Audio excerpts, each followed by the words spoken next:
All right, everybody, here's our video on what we call Lewis dot diagrams. Lewis dot diagrams are basically a way to represent valence electrons on an atom, named after this guy, Lewis. And we'll come back to do more with this in the future. So make sure that you understand these now. These are the basis of something that we'll be using for the rest of the year, called a Lewis structure, which is for a molecule. But we start with Lewis dot diagrams. So these are for atoms and ions. Okay, first thing we need to understand is what is a valence electron? Well, a valence electron, hopefully you remember this. It's an electron on the outermost shell of an atom. This is just the term that we used for valence electrons. That's what we call it. An electron that's on the outermost shell of an atom or an ion. Okay, so that's going back to the Bohr models that we've done in the past, right? Where we have the nucleus in the middle, and in the nucleus, I'm just out of space here. It's too small. Will you tell us how many protons? Um, then we draw all the rings around it. Then we get two. And then in that next shell up, we would get eight. Sorry, trying to make my pen a little bit larger here so I can just make a dot. Here we go. Second shell, we get eight. And then the third shell, let's just say we get like three.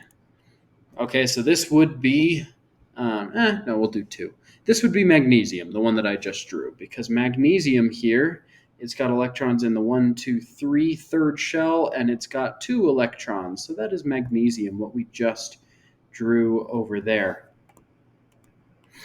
Magnesium electron, the valence electrons is just the electrons on the outermost shell. So on the outermost shell, we have this one over here and two over there. So magnesium only has two valence electrons. And I've got my periodic table here. So go ahead and flip to your periodic table, page 2 of your workbook. Valence electrons, remember we have this row up top. That tells you the number of valence electrons in any atom. And this is just for these groups, these specific groups. Transition metals, they're just strange, so we kind of ignore them. But for groups 1, 2, and then 13 through 18, that's how many valence electrons will be in that group. So magnesium, we could have just seen, oh, magnesium is right here. Follow that up, and we have two valence electrons. Okay, that's what Lewis dot diagrams are all about. How can we determine how many valence electrons are in an atom? By which group it is in. All right, that's the pattern that we see. So which group it's in. If it's in group 2, so these alkaline earth metals, it'll have two valence electrons. If it's all the way on the right in the noble gases, it has a full shell, so 8 valence electrons. Okay, how many valence electrons are in each of the following neutral atoms? Let's start with P, phosphorus. Okay, let's locate P on our periodic table. Flip to page 2 in your workbook. Phosphorus on our periodic table over here, look above, 5. Phosphorus, 5 valence electrons. Ca, calcium. Find Ca on your periodic table. Here it is, calcium, look above, you get 2 valence electrons. And aluminum. Aluminum is the last one, Al. I will let you do that one on your own. Okay.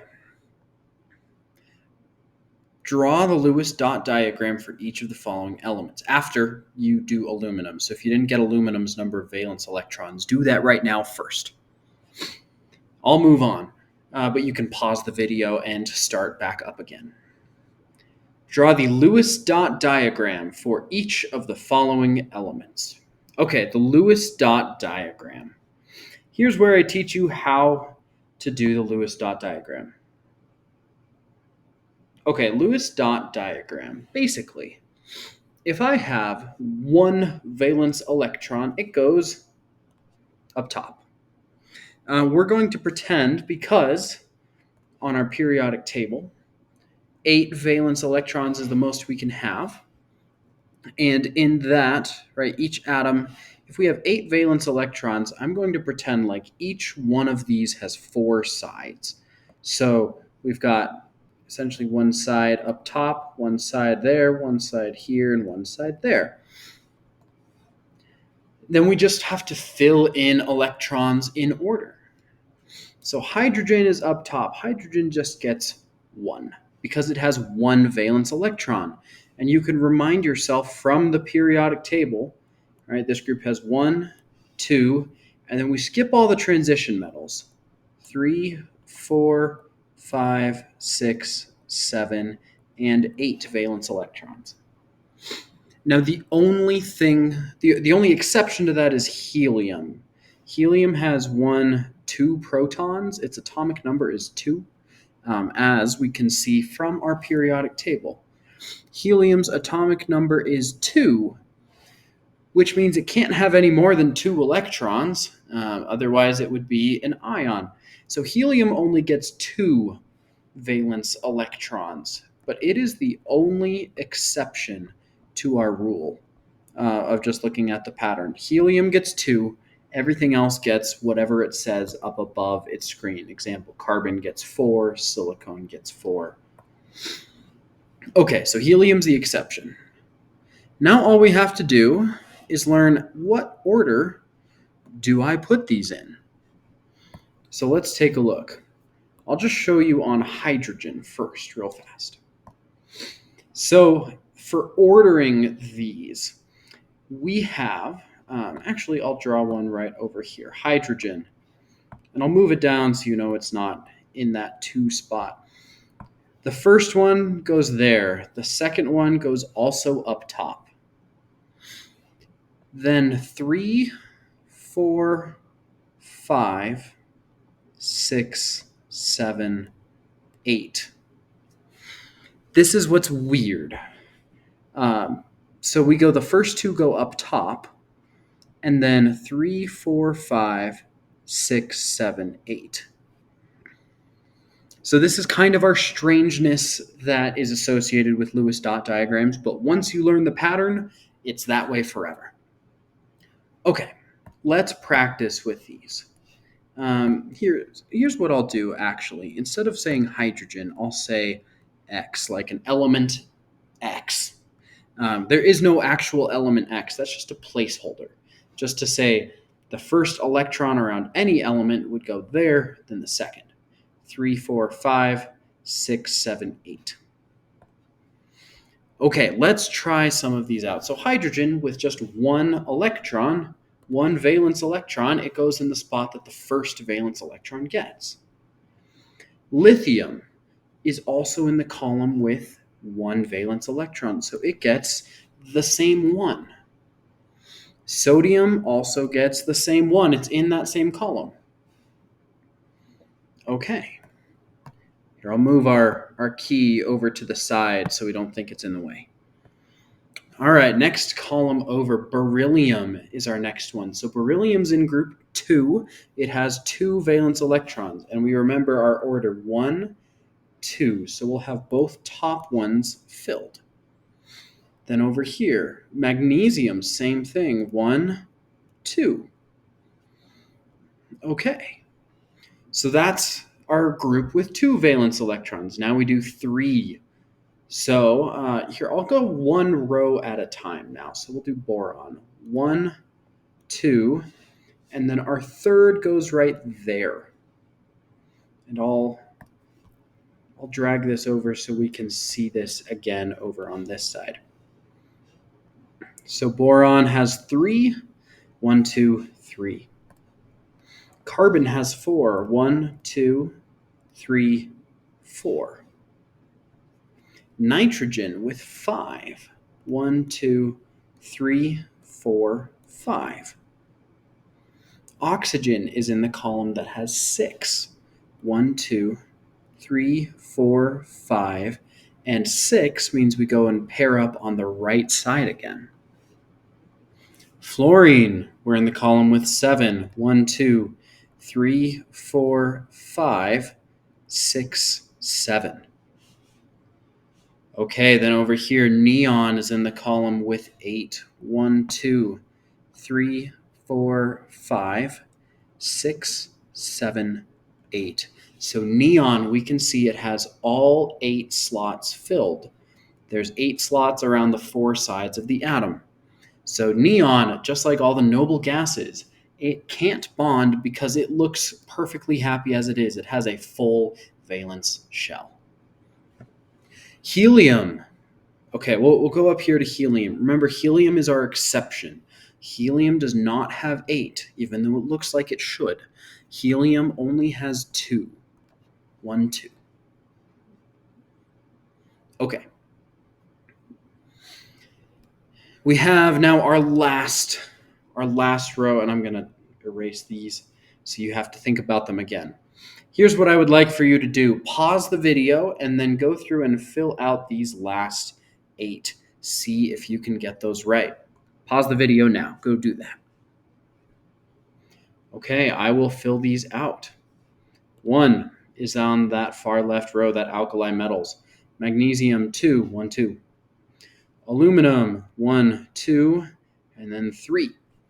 Silicone, 1, 2, 3, 4. Nitrogen, 1, 2, 3, 2, 3, 4, 5. Sulfur, 1, 2, 3, 4, 5, 6. Chlorine, 1, 2, 3, 4, 5, 6, 7. Argon, 1, 2, 3, 4, 5, 6, 7, 8. Okay. There's our single Lewis dot structure, or Lewis dot diagrams. I do want to just point this out because you might see this done differently. This is kind of just based on teaching style. There is, if you were to look these up, you might see someone fill them in like this: 1, 2, 3, 4, 5, 6, 7, 8. So instead of pairing up the first 2, just to do 1 on each side. That way it's not wrong. It's just different. There's 2 different ways to do this, and we'll talk about these more when we get further on into Unit 5 especially. We're going to do it this way just for now. Just know that the first 2 always go together, and then the other ones pair up, or 3, 4, 5, and then they pair up 6, 7, 8. Okay, so that's how we draw single Lewis dot structures. Now let's look how to do this for ions. So we just did this with neutral atoms, with the number of electrons equal to the number of protons. Let's take a look at this with ions. Okay, first I have a couple of definitions and terms for you. A cation versus an anion. These are words you might hear. So a cation, I like to remember it by looking at this letter right here. Cation is a positive ion. Positive ion. Now, if it's a positive ion, take a moment and think to yourself, has it lost electrons or has it gained electrons? Cations, these positive ions, they have lost electrons because an electron is a negative charge. So if we lose one, we become positive. All right, anion. Anion, I like to look at, by the way, I look at this letter right here because that T looks like a plus sign, so it's a positive ion. Anion, I look at this letter right here because N stands for negative ion. So an anion is a negative ion, which means, so if a cation lost electrons, an anion would then gain electrons. Anions gain electrons because to have a negative charge, you have to have an extra negative particle. One last way to help you remember these terms. Cations are positive, like a cat has paws. And I'm saying this staring at my cat Tango at home while I'm recording this video. And he's giving me a glare. He knows that was a bad joke, but I say it anyway. Cations are positive. Okay. Moving on. So some questions here. Okay, answer the following questions by circling the correct option. Cations will give away or take extra valence electrons. Well, this is what we just talked about here. They lose their electrons to become positive, so cations must give away valence electrons. So, when a cation gives away its valence electrons, will its shell be full or empty? Well, I just gave away all the stuff that I have. I can't be full. It has to be empty valence shells. So anything that is positive, anything that is a positive ion, will have an empty valence shell because it wants to look like a noble gas. Remember, noble gases are either full shells or empty shells. So cations will have an empty shell. To contrast that, an anion, it's negative, so it needs to take extra electrons to get the negative charge. So anions, in taking extra, they're now full. They have a full valence shell. So these negative ions will have a full valence shell. Okay, I'm going to put this in the perspective of our periodic table now. Cations are all these ions that have a positive charge, so it's everything on the left. So remember, these are our valence electrons, as our numbers that we wrote, but there's also the ion charge, +1, +2, +3, and then this one is the plus or minus 4, because it could either gain 4 electrons or lose 4 electrons. These ones will gain 3, gain 2, gain 1 electron, and the noble gases will have no charge because they're perfect as they are. They have their full outer shell. Okay.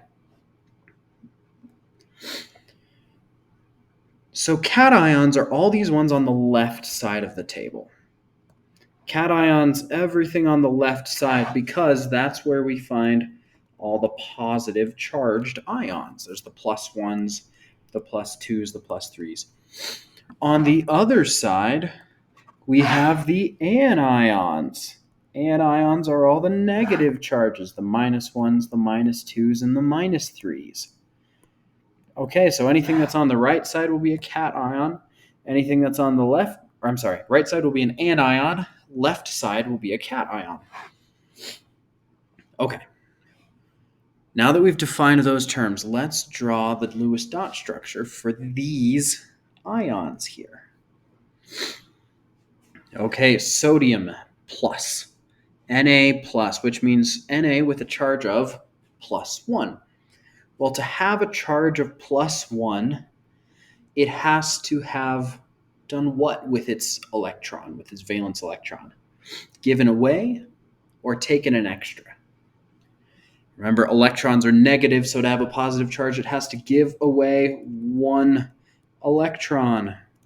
Give away 1 electron for sodium.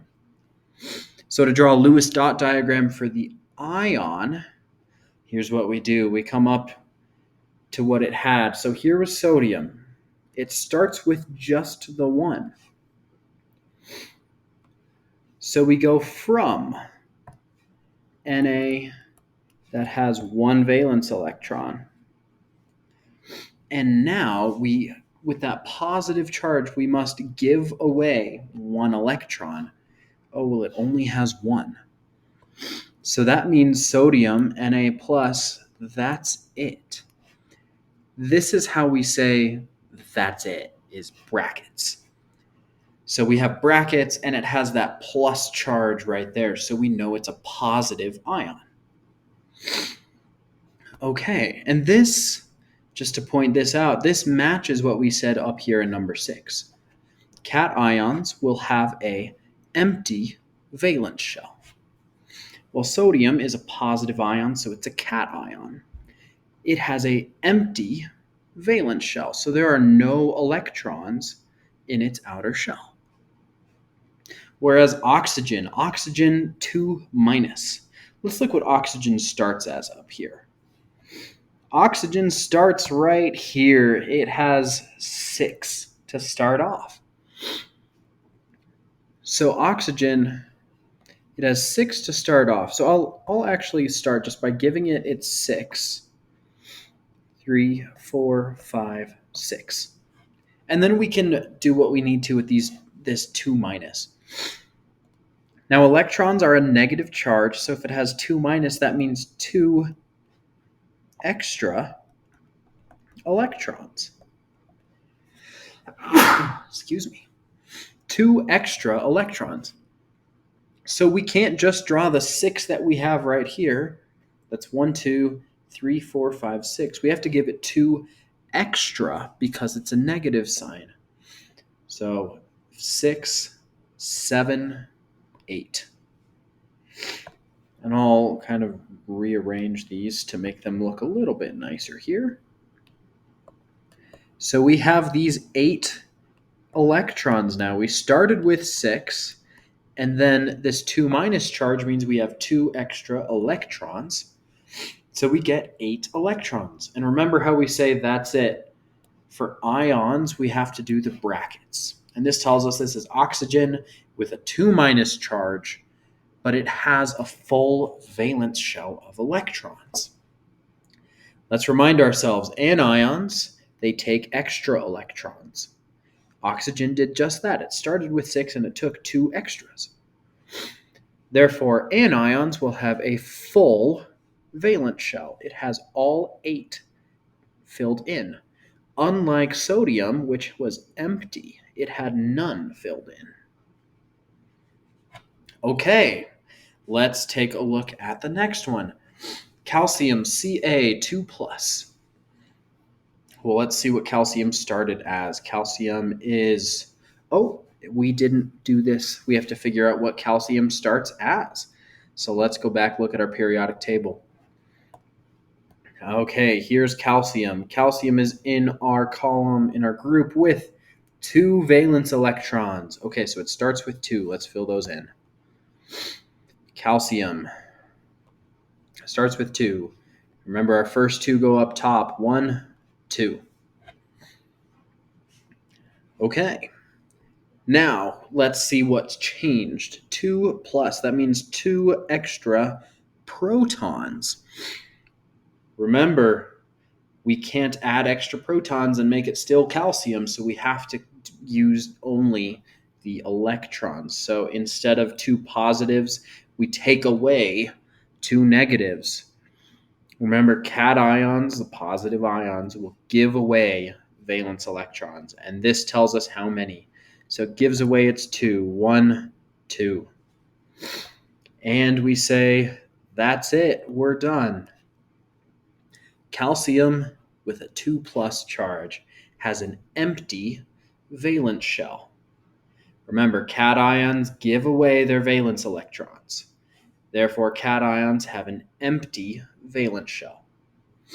So what that means is if I have a positive charge, like these 2, I should have an empty shell. If I have a negative charge, like this one, O2 minus, or the next one, F minus, I should have, with an anion, I should have a full shell, as opposed to the cations having the empty shell. So fluorine, I'm just going to take a guess here and say, it's an anion, negative. It should have a full shell. So 1, 2, 3, 4, 5, 6, 7, 8. And let's check this.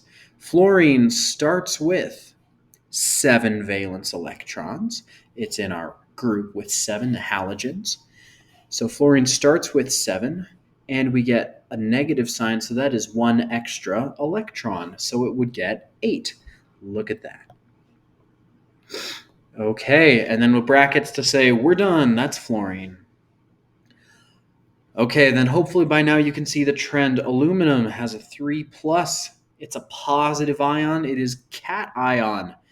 Cations have an empty valence shell. So we shouldn't need to do anything. There we go. Aluminum. It's done. All right, there's one more page here for us. I'm going to show you how to do this on two of them. We'll do two of these before we end the video here. All right, so lead. Over here, our example, I have lead bonding with chlorine. So lead, now lead's a transition metal, so I have to tell you how many valence electrons it starts with. And that's exactly what I'm doing here, 1, 2. Which means that when lead has an empty valence shell, it will form Pb2+ to give away its 2 electrons that it has. Oh, and that's what we see over here. So I've told you that lead will have a charge of 2+. All right, so lead bonding with chlorine. Now lead starts here and chlorine goes here. Here's our thing. Electrons cannot be lonely. I'm going to say this over and over and over for many, many months to come. Electrons cannot be lonely. So this electron from lead is going to fill this gap right here on chlorine. This electron from lead will fill this gap right here on chlorine. And guess what? That means that chlorine would now have 1, 2, 3, 4, 5, 6, 7, 8. That is a full shell. Okay, but that's that electron. What about this electron? It needs to go somewhere, so that's how we have to pull in another chlorine atom to give it another spot to go. So we can also see from this that this would be a formula of lead chloride PbCl2 because we need 2 chlorines to have enough empty spots for our electrons from lead to go. Okay, now this is, just to give you a hint of this, so far we've been using the model of these arrows and these points. So like lead, if it was a 2+ card, right? Lead if it had a 2+ charge, and then chlorine if it had a 1- charge. We've used these cards right here to say, okay, if I have a 2+ lead, Pb, and chlorine here, it would take 1 chlorine and 2 chlorines to kind of match up. So we would have PbCl2. That's a model that we've been using so far, but what that model loses is the information about the valence electrons. Here, we're giving that information in. So let's take a look at, let's go with this one on the far right side, Pb plus S. Okay, so before we have Pb, which has those 2 valence electrons, one on top and one on right. So this is, by the way, this is what I was mentioning earlier. Of some people, they do the first 2 electrons, one on top and then one on the right, as opposed to pairing up the first 2 on top. If you do it that way, I won't stop you. They're both considered correct. They're just differently correct. So I won't stop you there. And you'll see me use both. They're both just correct in different ways. And if you're curious about that, please come talk to me outside of class. Okay, so Pb is lead, and then sulfur S is what we're bonding it with, since we're taking, this is the Pb row and the S column. So S, sulfur, has 6 valence electrons. 1, 2, 3, 4, 5, 6. And I know it looks like this here, but we can just imagine, what if I take this and I just rotate it around? It would look like this sulfur. Here's the thing about atoms is you can rotate them and they look exactly the same as they used to be. Okay, so Pb, we have one of these Electrons can't be lonely, right? This electron can't be lonely, so we have to have a pair for it. That's where this one from lead will go. This electron down here, it can't be lonely, so we have to have this one move right there. Now these two are already in a pair. These two are already in a pair, so they're fine. So after this, right, we would have Pb, but now both its valence electrons have left. So Pb looks like this with two fewer electrons, so it has that charge of 2 plus. Oh, and over here, sulfur, but sulfur now has 3, 4, 5, 6, 7, 8 electrons. So sulfur has a charge, right? Sulfur was neutral with 6, and we just gave 2 extra electrons, so it has a 2 minus charge. Here's the thing, though. We only needed one sulfur atom to accept both these electrons because there were 2 gaps. Right? There's one gap here and one gap there.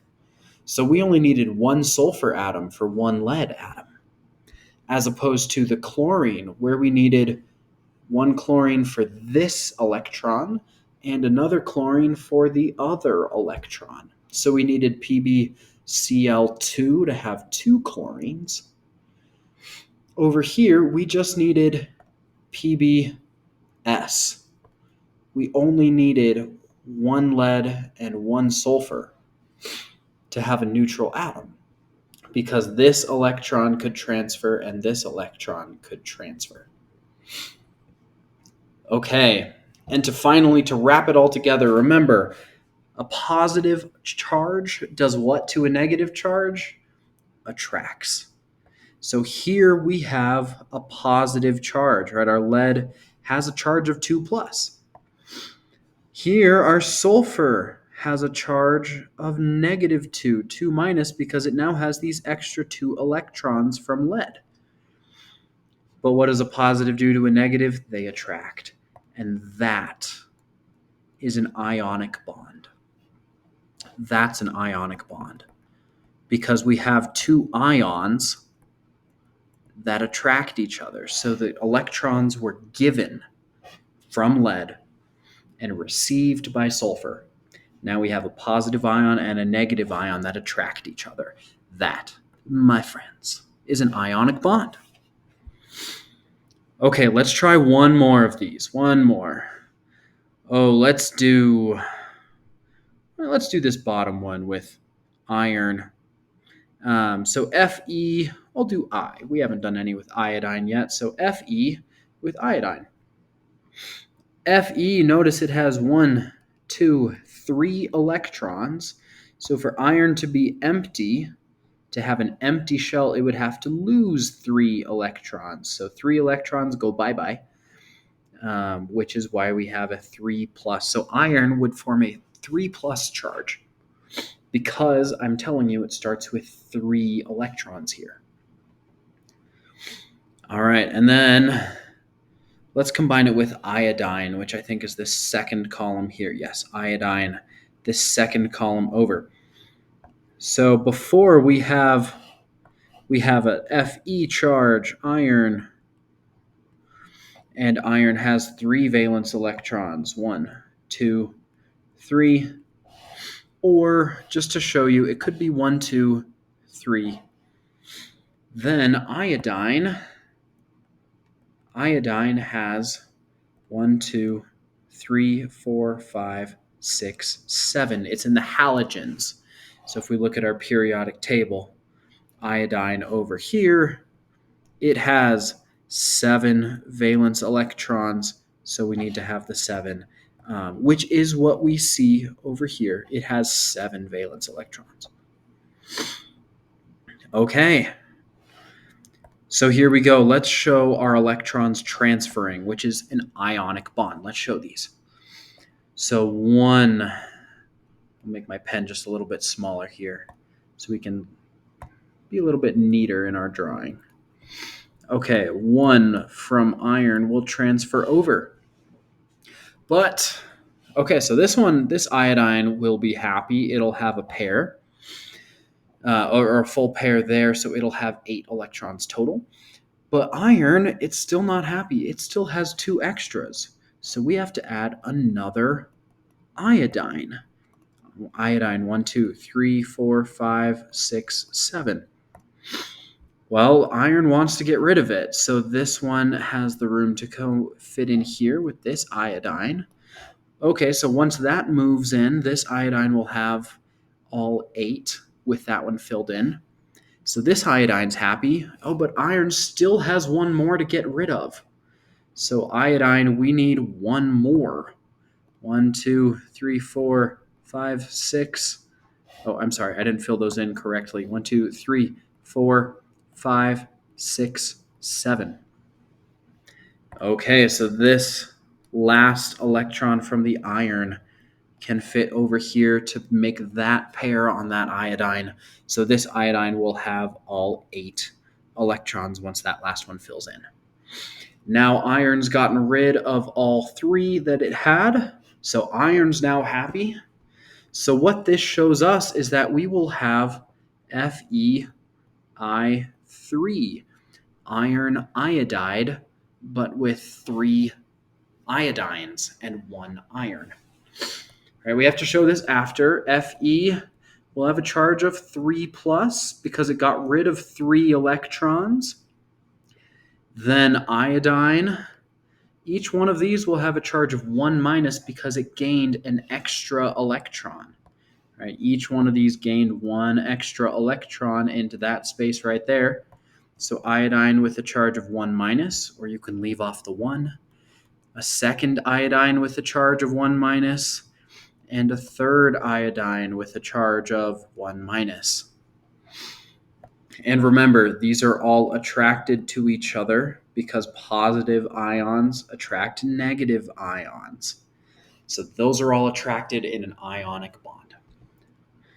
All right, so your work is now to finish the rest of this page, fill in these boxes. Hopefully it takes you less time to do each next one. If you have any questions, please do let me know. Otherwise, I will see you next time.